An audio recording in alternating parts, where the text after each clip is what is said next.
When Madison came home after the party with her colleagues, I noticed something off right away. She walked through the door, a little unsteady, like maybe she had had more to drink than she had intended. Her dress was slightly disheveled, the hemline not quite as neat as usual.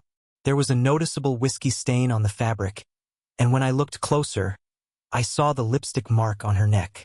It wasn't the shade she wore. I knew her lipstick well enough to tell. This wasn't her usual deep red or that soft nude she always used for work events. This was something different, something lighter. A shade of pink that made me think of those cheap, flashy glosses people used for quick touch-ups during a party. It was strange, unsettling, and as I stared at her, I could feel the blood drain from my face. Madison, oblivious to my growing unease, dropped her bag by the door and started talking, her words coming out in a rush, almost like she was trying to fill the space between us. "It was just a corporate event," she said, almost too fast. "Everyone was just playing silly games, you know? People were hugging, taking pictures, laughing. It's nothing." She smiled then, that forced, bright smile she would put on when she was trying to convince me, and herself, that everything was fine. But it didn't reach her eyes. I watched her for a moment, feeling a knot tightening in my chest. There was a coldness in her smile, a distance I hadn't seen before. And then there was that lingering scent of something else, a perfume, maybe? No, it wasn't the usual floral notes she wore. This one was heavier, muskier, and unfamiliar. I blinked, trying to shake off the feeling creeping up my spine, but I couldn't. It was like a switch had been flipped inside me, and suddenly, everything felt wrong. Madison moved to the kitchen, opening the fridge to grab a bottle of water, but I stayed where I was. I didn't know what to say, how to ask what had happened. The weight of it hung between us, thick and oppressive, but I couldn't bring myself to voice it. She turned back to face me, her eyes avoiding mine, a little too focused on the bottle in her hand. "It's just that kind of event, you know?" She continued, her voice a little too high, a little too fast. "Everyone's just letting loose. You know how it is when everyone's stuck in a room together for hours, playing those ridiculous games. Things get weird." She chuckled, but it was forced. She looked over her shoulder, like she was hoping I would just buy into it. But I couldn't. I couldn't ignore what I had seen, the evidence that was sitting right there in front of me. I looked at her neck again. The lipstick mark, dark and prominent, stood out against her pale skin, and for a moment, I could feel my breath catch in my throat. My mind raced, jumping from one thought to the next, each one more confusing than the last. Who had kissed her? Was it a joke? Maybe a colleague? I couldn't picture it, not with the way she avoided my gaze. I swallowed the knot in my throat and, as calmly as I could, said, "You know, Madison, that's not your usual lipstick." The words came out softer than I intended, like I was testing the waters. But it didn't matter, she froze. For a brief second, I saw her eyes flicker, just the slightest shift of panic in them. It was quick, almost imperceptible, but it was there. She didn't meet my gaze, instead brushing past me to set the water bottle on the counter. "It's probably just a mistake," she said, now more quickly, like she was trying to convince herself. "You know how it is. I probably brushed against someone or they. I don't know. It's nothing. Okay?" But it wasn't nothing, and I knew it. I stayed silent, my heart beating faster, my mind unraveling with the possibilities. But I didn't say anything. I didn't raise my voice. I didn't want to cause a scene. I didn't want to jump to conclusions and destroy something that might still be fixable. Instead, I took a deep breath and reminded myself to stay calm. Maybe I was overreacting. Maybe I was reading too much into it. Still, something felt off. Madison made her way to the bathroom to take a shower, her footsteps light, too light. But it wasn't the shower that kept my attention. It was her phone. It was sitting there on the couch, face up, untouched. I could feel it calling to me, the one piece of information I could control, the one thing that might answer the questions swirling in my head. But I didn't touch it. I didn't reach for it, even though every fiber of my being screamed at me to check it. I knew she had another phone, one I had found out about a few months ago when she left it on the kitchen counter and forgot to lock it. It was an old phone, one she had kept around for emergencies, or so she claimed. But I knew it wasn't just an emergency phone. I knew it was more than that, and I had never once checked it. Not until tonight. Not until I started to wonder if I had been missing something, if there were pieces of our life together I had been too blind to see. I sat on the couch, staring at her phone, then at the door to the bathroom, the water running steadily. The silence in the room was deafening. It felt like I was waiting for something, like I was just stalling before taking a step I knew I might regret. Finally, after a long moment, I pushed myself up from the couch and moved toward the phone. But just as my fingers brushed the screen, I stopped. I let out a long breath, reminding myself that if this was something worth knowing, I'd find out in time. Madison emerged from the bathroom a little while later, wearing my old college hoodie, her hair damp and her face free of makeup. She looked exhausted, like the night had taken its toll, but she was still putting on that same forced smile. "So," she said, sitting next to me on the couch, "you've been quiet. Are you still upset about the party?" I shook my head, even though every instinct in me wanted to say more. I wanted to press her, ask her about the lipstick, the strange smell, the way she couldn't meet my eyes. But I didn't. I just nodded and replied, "No, I'm fine." We sat there for a while, the distance between us growing, neither of us speaking. Eventually, I stood up, needing space, needing time to think. As I walked away, I glanced back at her. She was still sitting there, staring at her hands, her phone now back in her lap, the silence in the room more suffocating than ever. She had tried to explain it all away, but in the back of my mind, something told me this was just the beginning. That night, sleep came in fits and starts. I'd drift off for a few minutes, only to wake up, wide-eyed, my mind racing with images of Madison, her forced smile, the lipstick mark on her neck, the faint scent of someone else's perfume that lingered on her skin. I tried to push the thoughts away, telling myself it was nothing, just a silly corporate event. But deep down, I knew better. It wasn't nothing. It was something. But what? I kept turning the events over in my mind. How she had come home later than usual. How she had acted so casually, so carefree when she should have been apologizing or even acknowledging that something was wrong. It felt like she was dismissing everything, like she thought I was the one who was overreacting, the one who was being paranoid. The next day, I couldn't shake the feeling that something was off. Her behavior had changed in subtle ways over the past few months. It started with the little things, things I had brushed off at the time. She had become more secretive with her phone, always making sure it was face down when I entered the room. I'd joke about it, but she'd laugh it off, saying she was just being cautious. At first, I believed her. After all, she worked in HR, confidentiality was a big deal. But then I noticed how often she'd shut her laptop quickly when I walked by. Or when I'd try to ask her a question, she'd get distracted by her phone or change the subject. And then there was the business trips. She'd started taking more of them, trips to cities I had never heard her mention before, cities I couldn't even find on a map if I tried. I didn't think much of it at first, corporate travel and all that, but the pattern was undeniable. She'd leave for a day or two, and when she came back, she'd be distant, almost cold, like I wasn't even there. I tried to engage her in conversation, maybe suggest we catch a movie or go out for dinner. But she'd brush it off, claiming she was too tired, or she had too much work to do. The more I thought about it, the more things added up. Madison had always been an affectionate person, always eager to spend time with me, even if it was just watching TV on a lazy Sunday. But now, every time I suggested doing something together, she'd find an excuse. "I'm too busy," or "I'm not in the mood." At first, I thought it was just stress. After all, she had been working a lot lately. But deep down, I knew. She wasn't just tired. She was avoiding me. Her new perfume was another thing I couldn't ignore. She had always worn the same scent.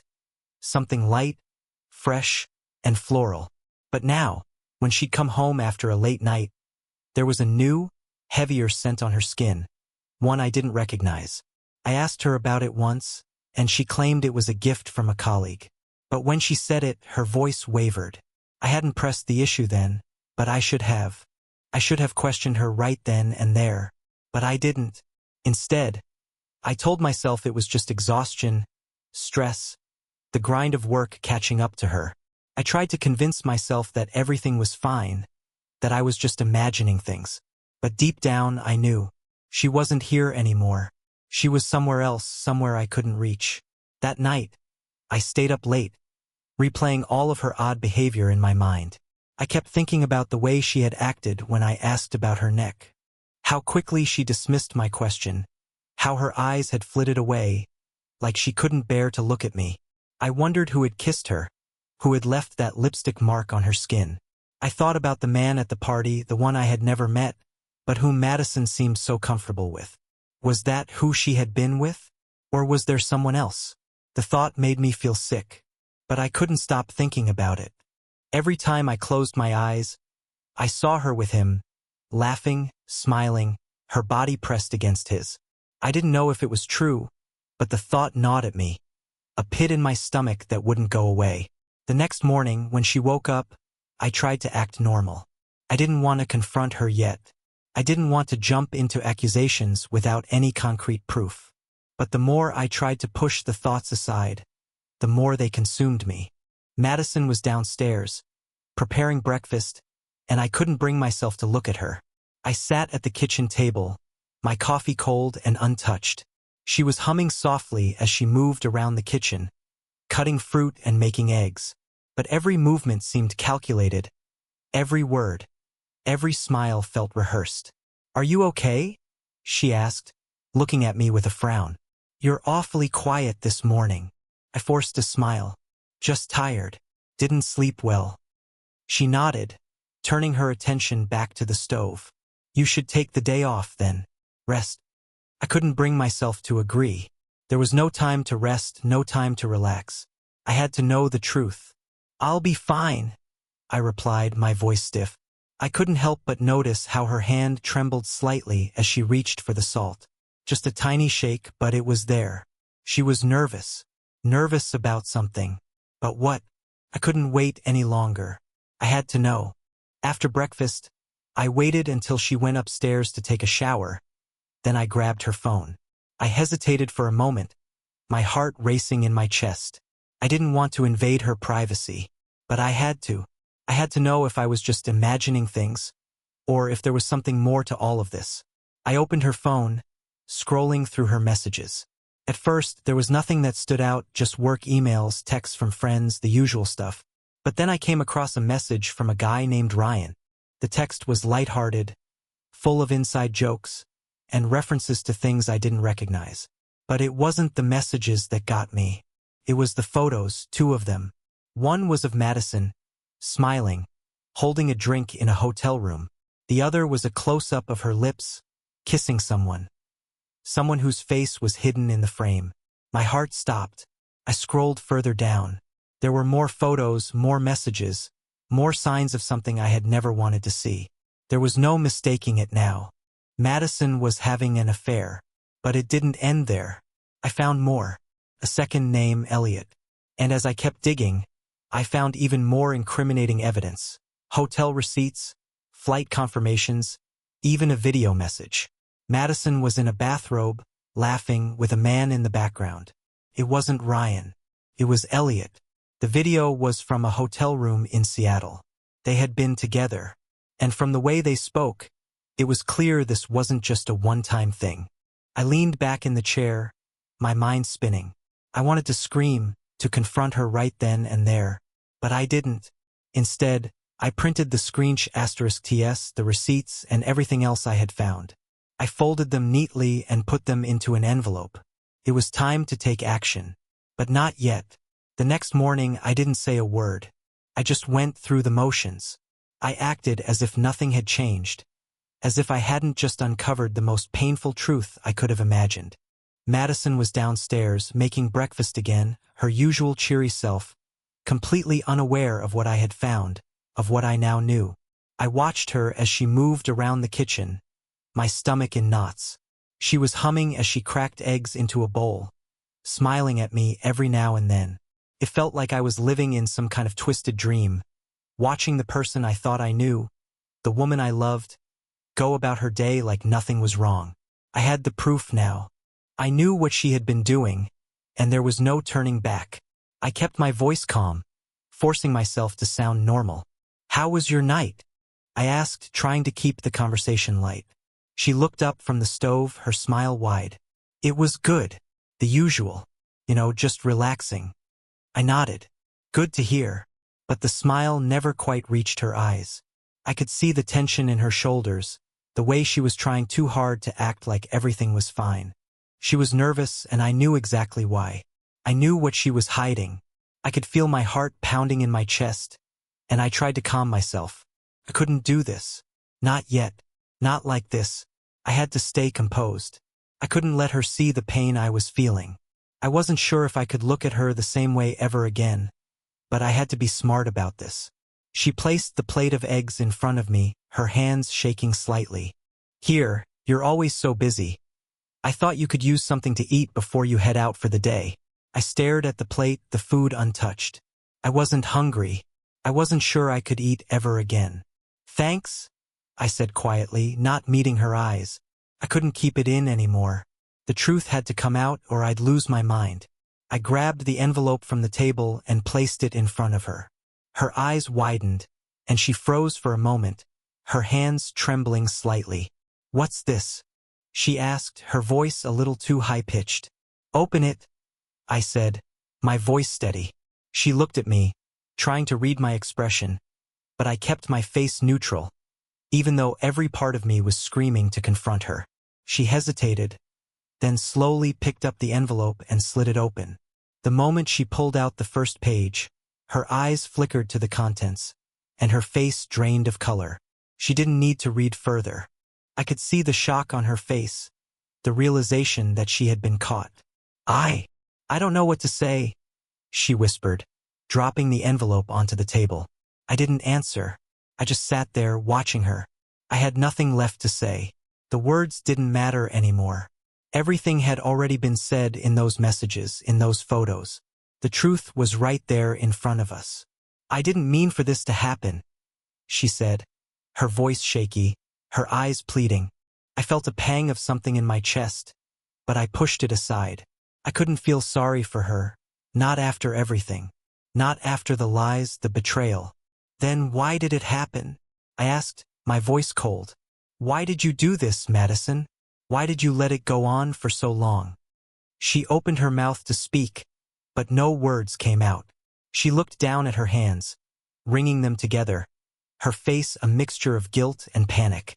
"I didn't want to hurt you," she finally said, her voice barely above a whisper. "You didn't want to hurt me?" I repeated, my anger flaring.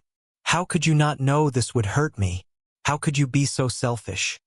Her eyes filled with tears, and she reached for my hand, but I pulled it away before she could touch me. I wasn't ready to forgive her. I wasn't ready to pretend like everything was okay. "Please, just let me explain," she begged. "It's not what you think." It's exactly what I think," I said, cutting her off. "You've been lying to me for months, Madison. For months, and I've been too blind to see it. But now it's all clear. You were having an affair." Her face crumpled, and she sank into the chair, her body shaking as she cried. "I never meant for it to happen," she repeated, her voice breaking. It just happened. Just happened." I scoffed, the bitterness rising in my throat. "You don't just fall into someone else's bed. You made choices. You chose to betray me, to lie to me, to sneak around behind my back. And for what? For some thrill? Some escape from what you didn't like in our life together?" She didn't answer. She just kept crying, her shoulders heaving with each sob. I didn't know if I felt anger or pity, maybe both. But I couldn't stay there watching her break down.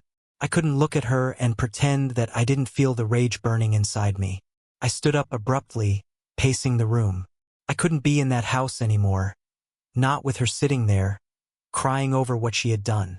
Not when I had so many questions, questions that I couldn't ask because I already knew the answers. She reached for me again, but I stepped away. "I need some space," I said, my voice tight.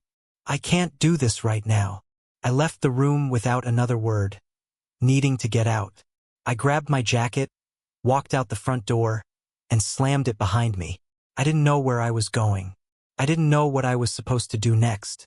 I drove aimlessly, my mind a whirlwind of confusion, anger, and betrayal.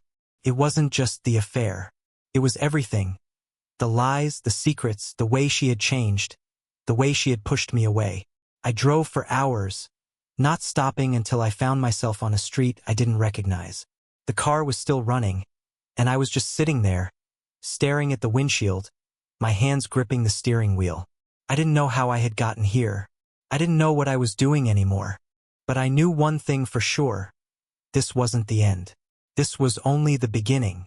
I didn't say a word to Madison after I left. I needed time to process everything, to figure out what I was going to do. I knew I couldn't keep living like this, in a house full of lies, in a marriage built on secrets. But for the first time in a long while, I didn't know where to begin. I didn't know what the next step was. I just knew that whatever was left of this relationship had to end. I drove for hours, my mind replaying everything. Madison's words, her excuses, her tears. It was all a blur, like I was watching a scene from someone else's life. Her voice echoed in my head. It just happened. I didn't want to hurt you, but I couldn't understand it. How did it happen? How did she fall into someone else's arms so easily, so carelessly? How did she look me in the eyes every day and pretend like everything was fine? I had thought we were happy. I had convinced myself that everything was good between us, that the minor issues we'd been having were just temporary. But I had been blind. Madison wasn't the person I thought she was. She wasn't the woman I had built my life with. She was someone else, someone I didn't recognize. I stopped the car in a parking lot at the edge of town, staring at the empty street ahead of me. I sat there for what felt like an eternity, not moving, not thinking, just breathing. The stillness in the air was the only thing keeping me grounded. I didn't want to go back home. I didn't want to face her again. But I knew I couldn't stay away forever. When I finally returned to the house, I expected Madison to be waiting for me, to be apologizing, to be begging for forgiveness. But when I walked through the door, there was only silence. I didn't find her in the living room or in the kitchen. The house felt empty, like she had vanished, like she wasn't even there anymore. I called out her name, but the only response was the echo of my voice bouncing off the walls. I headed upstairs, expecting her to be in our bedroom, but the door was slightly ajar. I pushed it open slowly, half expecting to find her sitting on the bed, tears in her eyes, ready to explain everything. But there was nothing. Her clothes were gone. I stood there, frozen, staring at the empty space in the closet, the absence of her things a slap in the face. Felt like someone had ripped a hole in my chest. My mind raced. She couldn't have just left, not without saying anything. She knew I was hurting. She had to know I needed answers. But there was no sign of her, no note, no explanation. I walked through the house, checking every room, but it was the same. It felt like a shell, a place where memories lingered but nothing real was left. I went back downstairs, pacing in circles, my thoughts spiraling. What was happening? Was she gone for good? Just when I thought I couldn't stand the silence anymore, I heard the sound of the front door creaking open. I froze, my heart racing in my chest. I looked toward the door, my breath caught in my throat. Madison stepped into the room, looking pale and drawn, her eyes red from crying. She had packed a bag, and I could see the faint outline of a suitcase in her hand. I'm sorry, she said, her voice shaking. I didn't know what else to do. I didn't respond. Couldn't. The words caught in my throat, too tangled in the mess of emotions I was feeling. My mind raced, my heart hammered in my chest. She was standing there, so close yet so far away. She had left, and now she was back. Back with nothing, back with no answers. She looked at me, her hands trembling as she placed the suitcase down on the floor. I didn't want to leave, she continued, her voice barely above a whisper. I didn't want to hurt you, but I didn't know how to fix it. I didn't know how to make everything right again. I shook my head, my anger flaring. You don't get to come back like this, Madison. You don't get to leave and then walk back in like nothing happened. Her face crumpled, and she took a step toward me. I'm sorry, she repeated, her voice desperate. Please, just let me explain. I know I've hurt you. I know I've destroyed everything. But I need you to understand. I never meant for any of this to happen. I took a step back, putting space between us. I didn't want her near me. I didn't want to hear her excuses, her pleas for forgiveness. She had already made her choice.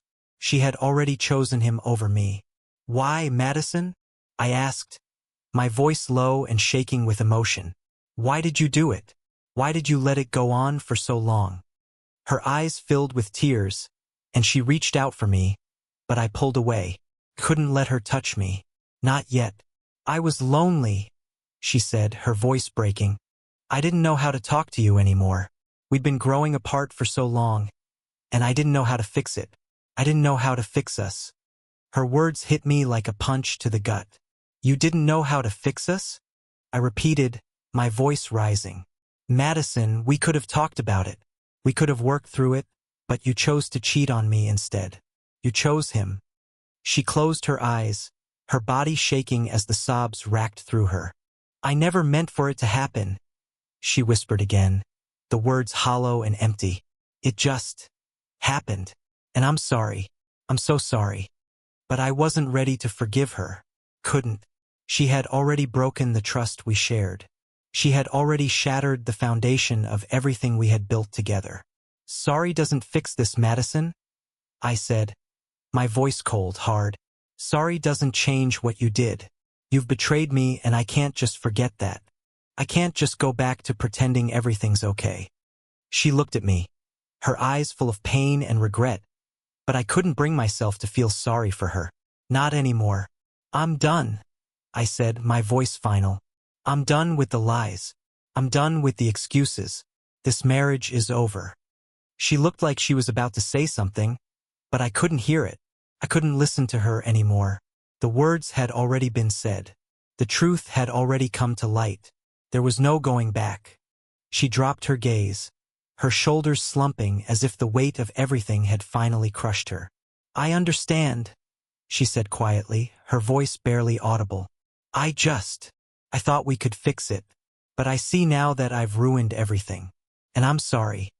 She turned away then, walking to the door, but I didn't move. I didn't try to stop her. I watched as she left, as she walked out of my life for good. The door clicked shut behind her, and the silence returned, filling the empty space between us. I stood there for a long time, not knowing what to feel, not knowing what to do next. But one thing was certain. The air felt different now. Lighter. The weight of her betrayal was gone.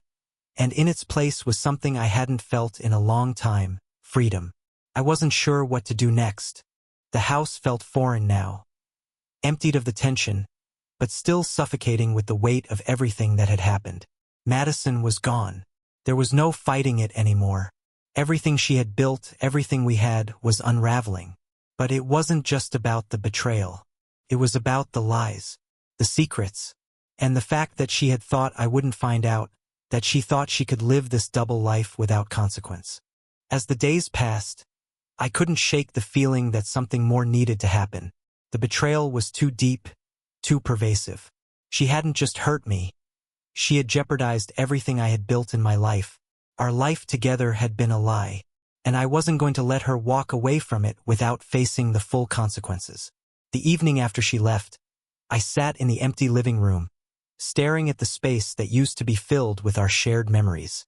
I could hear the ticking of the clock in the kitchen, the only sound in the house. But it wasn't just silence that weighed on me. It was a plan. I wasn't going to let this go, not without making sure Madison understood the depth of her actions. I spent the next few days gathering everything I had found on her. The screensh *TS, the receipts, the flight records, the texts, the hotel reservations. I wanted to make sure I had everything before I acted. I didn't want to rely on just the emotional fallout. I needed something concrete, something irrefutable. I also started thinking about her career. Madison worked in HR, and I knew she had a good reputation at her company. But how could anyone respect her now, knowing what I knew? How could she still hold any power in a company that valued integrity and trust when she had clearly destroyed both?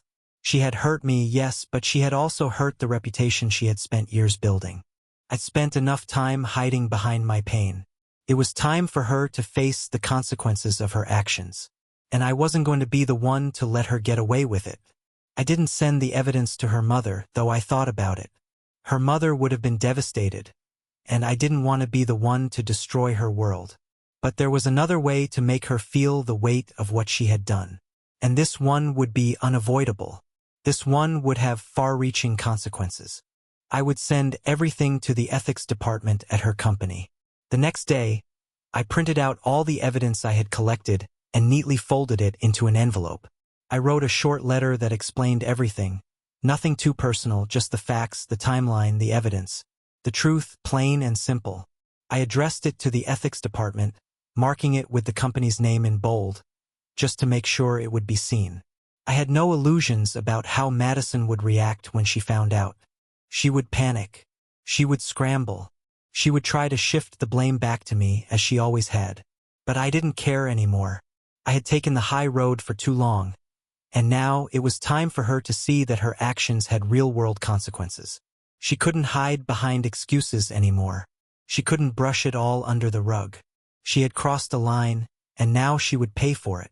I sent the letter the next morning, and that was when the waiting began.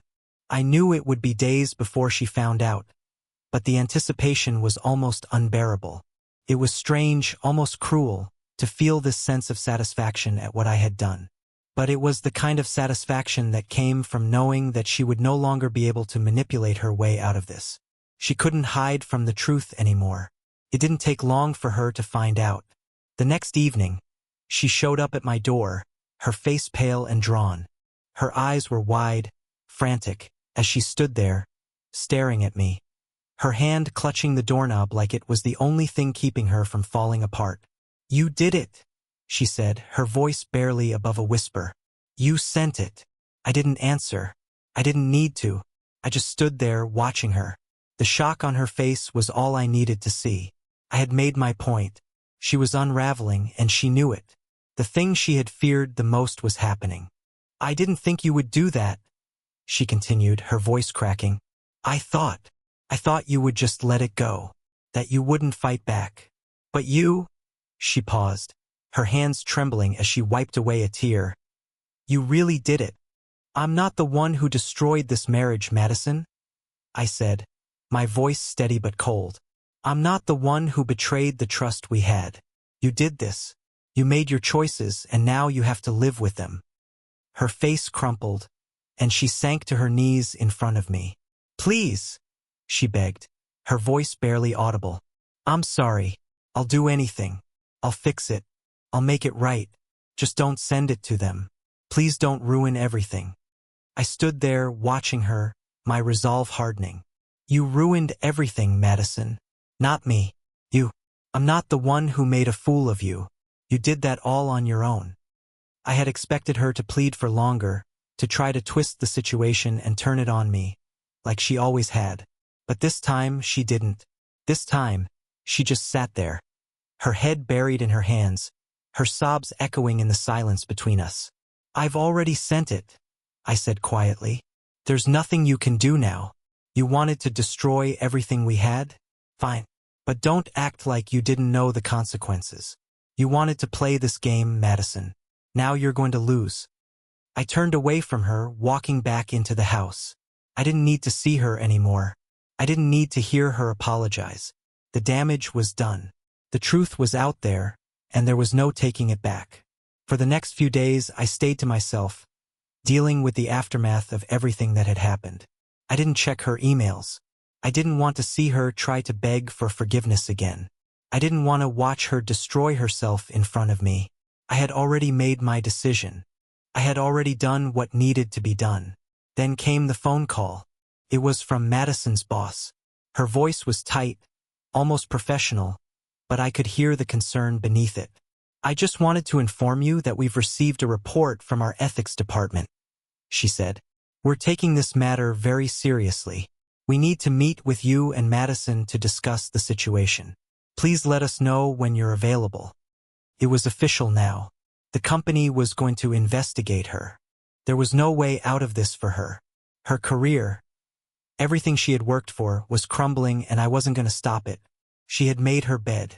She would lie in it. A week later, I received an alert from my bank. Suspicious activity. My passwords had been reset. She knew everything. My first address, my dog's name, even my favorite ice cream flavor. It wasn't about protection anymore. It was war. I confronted her, and she calmly said, "You started this." The next day, I came home to find her gone. Only the keys were left on the table, the guest room door open, and a note. "Everything is yours." I stood there, unsure whether to feel victorious or empty. But for the first time in a long time, the air felt light. She was gone. And that was freedom. I didn't send the conversation to Ryan or look for Elliot's wife. I erased the draft for her father. Not out of mercy for her, but for me. 3 months later, I met an old friend, Sarah. We laughed, talked, and for the first time in months, I realized I was genuinely happy. It wasn't a Hollywood ending, but it was peace, a fresh start, the look of someone who didn't see me as a mistake. And maybe that was the most important thing.